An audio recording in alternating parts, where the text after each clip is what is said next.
دوای ساڵێک لە 16 ئۆکتۆبەر و بەدەستەوەدانی کەرکووک و ناوچەکانی دەرەوەی ئیدارەی هەرێم تا ئێستا یەکێتی و پارتی لە بەری چارەسەری کێشەی ئەو ناوچانە بەردەوامن لە تۆمەتبارکردنی یەکتەری. بەرپرسانی پارتی و یەکێتی وێڕای خۆ دەرباسکردن لە هۆکارەکانی ڕووداوی 16 ئۆکتۆبەر یەکتر بە خیانەتکار تۆمەتبار دەکەن. ئەمەش لە کاتێکدایە پێشتر هەردوو حزب هێزی چەکدار و دەستگا ئامنیان لەو ناوچانە هەبووە. 16 ئۆکتۆبەر ڕۆژێکی ڕەشە لە مێژووی گەلەکەماندا لەلایەن چەند کەسێکی کاڵفامەوەکو ئەو لایەنەش کە سەر بەو لایەنەش بوون بە کاڵفام ناویان بردن بەرنامەڕێژی بۆ کرا بەشێکی زۆری خاکی کوردستان درایە دەستی ئەو حکوومەتەی کە لە بیستەکانەوە دامەزراوە و کوردستان خراوەتە سەر بووەتە بەشێک لە عێراق. کوردیش بە درێژایی مێژوو خەباتی کردووە بۆ ڕزگاری و بۆ سەربەخۆیی. کەرکووک و ناوچەکانی دەرەوەی هەرێمیش کە لە مادەی 140 دەستوری عێراقیدا دەستنیشان کراوە کە مادەی 140 جێبەجێ بکرێت و تەتبیع بکرێت و خەڵکەش بگەڕێتەوە و کێشەکان نەمێنێت و ڕاپرسی بکرێت بۆ ئەوەی کەوە یەکلایی بێتەوە.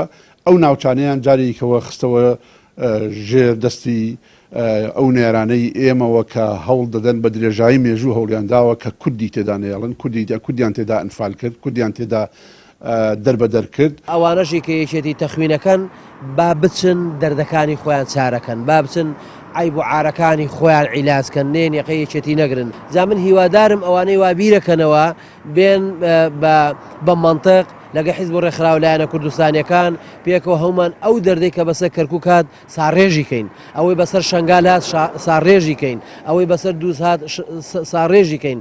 لە 16 ئۆکتۆبەر نزیکەی 16,000 کیلۆمەتر برایانی پارتی چۆڵیان کرد.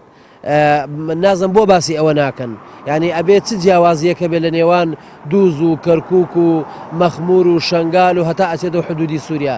جا من هیوادارم ئەم دێکتەخوینکردنە بەس بێ بەڵام ڕاستیەکان بە خەڵک بڵێن خۆڵ نەکەینە چاو خەڵکەوە. بەرپرسێکی کۆمەڵی ئیسلامی لە کەرکووک دەڵێت پارتی و یەکێتی دوای ساڵێک لە ڕووداوەکانی 16 ئۆکتۆبەر هێندەی خەریکی یەک تۆمەتبارکردنن ئەوەندە خەریکی چارەسەری کێشەکانی ئەم ناوچانە نەبوون. بەڕاستی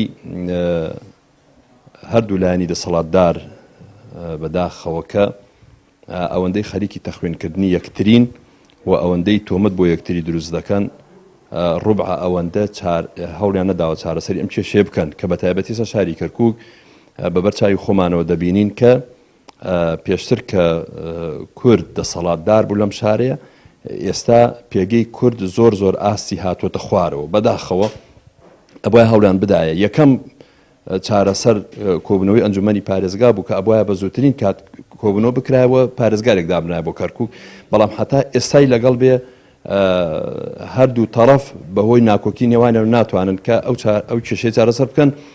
یەکێتی و پارتی وەکو دوو حەزبی خاوەن دەسەڵاتی سەربازی لە خانەقین و دووز و کەرکووک و دبس و مەخمور و شەنگال با بڕیاری حەزبی پاشەکشەیان بە هێزەکانیان کردو ئەو ناوچانیان ڕادەستی حەشتی شعبی و سوپای عێراق کرد. ئەمەش دوای 4 ساڵ لە خەباتی پێشمەرگە دژ بە داعش لەو سنوورانە بەڵام بەهۆی سیاسەتی کوردبینانەی ئەو دوو حزبە شکۆی پێشمەرگە شکاو خوێن و خەباتی دەیان ساڵی کورد لە پێناو ناوچە دابڕاوەکان بە هەدەر چوون. چیانووری کەناڵی ئاسمانی پەیام کەرکووک.